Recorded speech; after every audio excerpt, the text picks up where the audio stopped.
Աշխատանքային գործունեությունը սկսել եմ 2006 թվականից Ավանի հարկային տեսչությունում, սկզբում եղել եմ որպես քարտավար։ Նախկինում քարտերը, դրանք երկար քարտեր, մենք խոսակցական մեր իրար մեջ ասում ենք լավաշներ։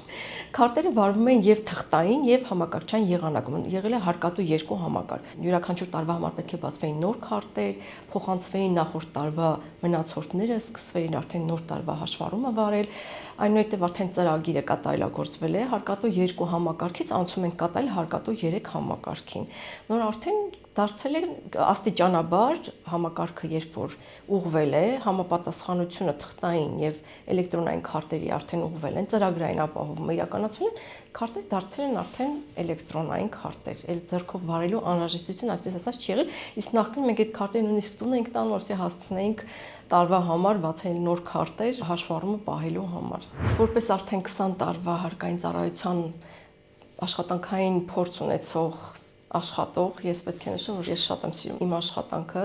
կարելի ասել ինձ համար սա երկրորդ տուն է, որովհետև երբեմն մենք որ գործընկերներով քննարկում ենք, մենք աշխատանքի վայրում շատ ավելի ժամանակ ենք անցկացնում, քան մեր ընտանիքի հետ ենք անցկացնում։ Մեր համար կարելի ասել դարձել է երկրորդ տուն։ Ես իմ աշխատանքը իրականում շատ եմ սիրում, երևի ունեմ անալիտիկ մտածելակերպ, դա էլ է օգնում, որպեսզի ես հաճույքով կատարեմ իմ աշխատանքը, ոչ թե հաճույքը նրանում է, որ մենք տուգանում ենք հարկ վճարողներին, մեր նպատակը հարկ վճարողներին տուգանելը չէ։ Մեր նպատակը, որպեսզի հարկ վճարողները հասկանան, որ պետք է ճիշտ հայտարարեն իրենց հարկերը, պետք է չխաբեն պետությանը, որովհետև մեր գործիքակազմը ուղղված է հենց այդ ստվերի վերհանմանը։ Ընդհանրապես ՊԵԿ-ը փորձում է ստեղծել հարկային մաքսային թափանցիկ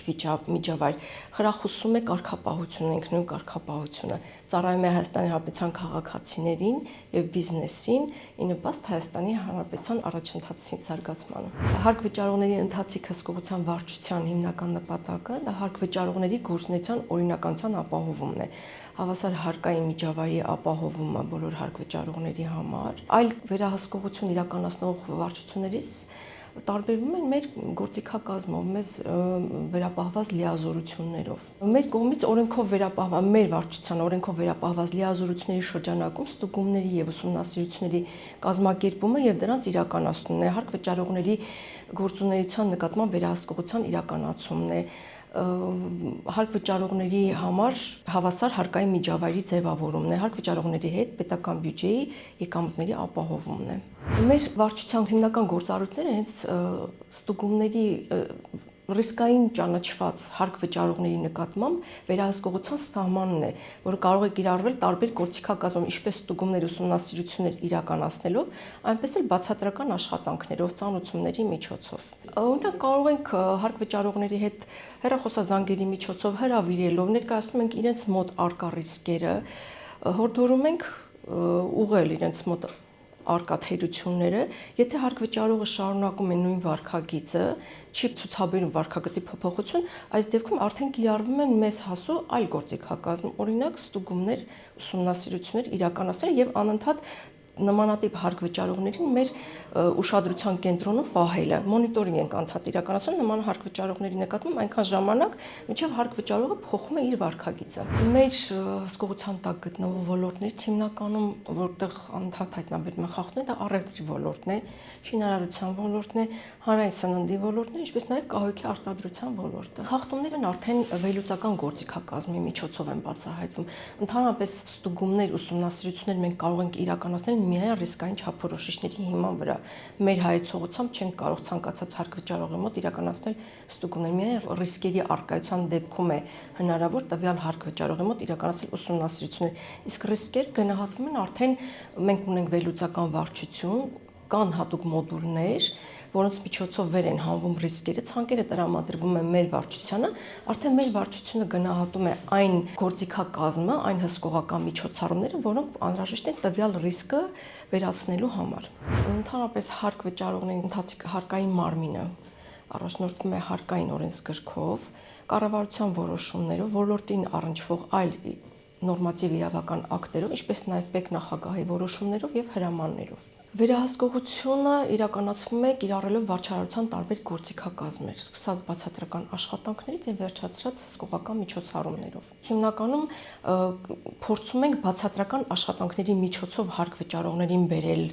օրինական դաշտ, չկիրառելու համար վերահսկողական գործիքակազմը, սակայն այն դեպքում, երբ բացատրական աշխատանքները չեն տալիս իրենց ցանկալի արդյունքները, այդ ժամանակ արդեն անհրաժեշտություն է առաջանում կիրառելու արդեն վերահսկողության գործիքակազմը։ Վերահսկողության գործիքակազմը ասածը դա մեր կողմից ստուգումների, ուսումնասիրությունների կազմակերպումը եւ իրականացումն է։ Դրանք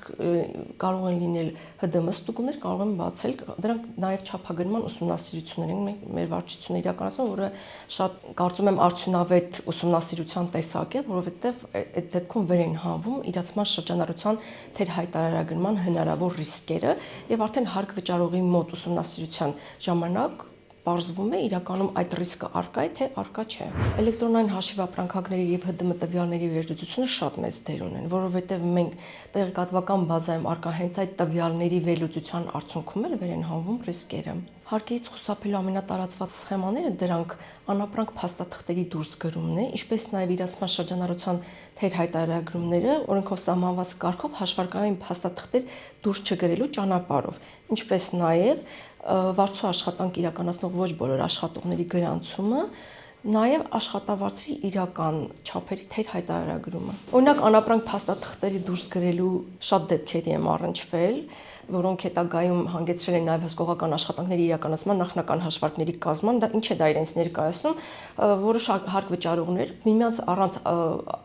կոնկրետ ապրանքի դուրս են գրում փաստաթղթեր, որոնք ապահովում են տվյալ տնտեսվարողների հարկման բազաների նվազեցումը, այսինքն կիրառում են ագրեսիվ հարկային պլանավորում, փորձելով թաքցնել իրենց իրական հարկերը, այսինքն գոյություն չունեցող ապրանքների համար իրենք ստանում են փաստաթղթեր, որոնք էլ կարողանում են նվազեցնել հետագայում իրենց հարկային հաշվարկներից։ Կեղծ հաշվառումը կամ շրջանառության թաքցումը բացահայտվում է հենց տեղեկատվական բազայում առկա հաշվարկային փաստաթղթերի եւ ՀԴՄ-ների վերլուծության արդյունքում։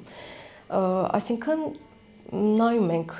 տվյալ հարկ վճարողը օրինակ ստացել է որոշակի քանակությամբ, որոշակի արժեքով եւ քանակությամբ ապրանքներ, սակայն իրացրել է տարեվերջի դրությամբ ոչ այն ծավալի եւ քանակի, իհարկե հաշվի առնելով նաեւ ոլորտի առանձնահատկությունները։ Օրինակ առևտրի ոլորտում կան ապրանքներ, որոնք ունեն պահպանության փոքր ժամկետներ, որոնց տարեվերջի մեծ քանակի առկայությունը կարող է ռիսկային համարվել, որը իրենց կարող է ենթադրել, որ տվյալ հարկ վճարողը ոչ ամբողջությամբ է հայտարարագրում իր իրացման շրջանառությունը։ Փոխկապակցված անձանց գործարքները եւս գնահատվում են տեղեկատվական բազայում առկա տվյալներով, այսինքն վերլուծելով միմյանց դուրս գրած հաշիվները, մենք բազայում ունենք տվյալներ, որի միջոցով կարող ենք վերհանել արդյոք տվյալ կազմակերպության տնօրենը, հիմնադիրը որևէ առնչություն ունեն այլ մյուս կազմակերպության տնօրենի հիմնադիրների հետ, իմ փորձից պրակտիկայից ելնելով ասեմ, որ հիմնականում դրանք լինում են նույն մարդիկ։ Նույն անձնավորությունը կարող է բացել մի քանի կազմակերպություններ իր անունով, որպես հիմնադիր հանդես գալ ինքը եւ ինքը իր կազմակերպություններին դուրս գրել այդ փաստաթղթերը, որն էլ հենց կարող է առաջացնել այդ փոխկապակցվածության շղթան։ Օրինակ ունեցել եմ մսամթերքի գործունեություն իրականացնող կազմակերպություններ, որոնք միմյանց դուրս էին գրում, ասենք կենթանի ցլիկների, օրինակ իրացումներ, ուսումնասիրության արդյունքում պարզվել է, որ տվյալ տնտեսվարողները կազմակերպության հիմնադիր տնօրենը հանդիսանում է նույն մարդը, իրենք չունեն որևէ ձեռքբերումներ,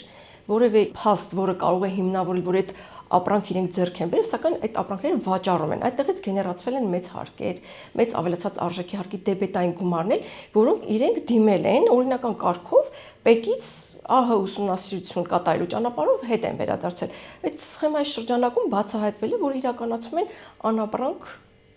փաստաթղթերի դուրսգրում։ Այդտեղ էլ կա նաև փոխկապակցվածության շղթան, այսինքն ինքը տվյալ անձը իր, այսպես ասած, եւ այն կազմակերպությունը, որը դուրս է գնում հաշիվներ, սովորաբար իրենց հարկային պարտավորությունները չեն վճարում, այսինքն մի կողմում չեն վճարում, մյուս կողմում էլ այդ գոյություն չունեցող ապրանքի դիմաց առաջացած գեներացված ավելացած արժեքի հարկի դեբետային գումարներ կարողացել են իրենք հետ ստանալ։ Ինչպես ենք մենք մոտիվացնում մեր հարկ վճարներում, կոնկրետ ես իմ զրույցներում հարկ վճարողների հետ ինչպես եմ մոտիվացնում, ամենափոքր, ամենացածր աշխատավարձ ստացող, նվազագույն աշխատավարձ ստացող աշխատողը իր եկամուտներից վճարում է պարտադիր հարկերը 20%, եթե սոցվճար կատարող է 25%, ապահովագրությունն այժմ մտնում արդեն պարտադիր վճարումների մեջ, ինչու պետքա բիզնեսը, շոու բիզնեսը, օրինակ բլոգերները, ինչու պետքա իրենց ստացած եկամուտներից չցանկանան վճարել այդ հարկերը։ Կարծում եմ պետք է մտածելակերպ փոխվի մեր երկրում, հարկերի վճարման մտածելակերպ պետք է փոխել, այսինքն հարկ վճարելը պետք է լինի ոչ թե բեռ, այլ պետք է լինի իրենց ամենօրյա պարտականությունը։ Ընդհանրապես բոլոր տնտեսվարողներին խորհուրդ կտամ վճարել իրենց հարկերը, ճիշտ հայտարարել իրենց հարկերը, որովհետև այդ ամեն ինչը նպաստում է մեր տնտեսության զարգացմանը։ Միայն այն փաստը, որ այժմ կառուցվում են այդքան դպրոցներ, մանկապարտեզներ, հիմնանորոգվում, վերանորոգվում են միջպետական, հանրապետական նշանակության ճանապարհներ, բարձրացվում են թոշակները, իրականացվում են սոցիալական շատ կարևոր ծրագրեր եւ 26 թվականից ներդրվեց առողջապահության պարտադիր ապահովագրությունը պետք է բավարար հիմք հանդիսանա մեր հարկ վճարողների համար, որ իրենց հարկերը ուղղվում են ճիշտ նպատակին եւ նպաստում են մեր պետության զարգացմանը եւ անվտանգության բարձրացմանը, որովհետեւ տնտեսությունը ինքը եւս անվտանգային մեկ կարևոր բաղադրիչ է պետության կայացման գործում։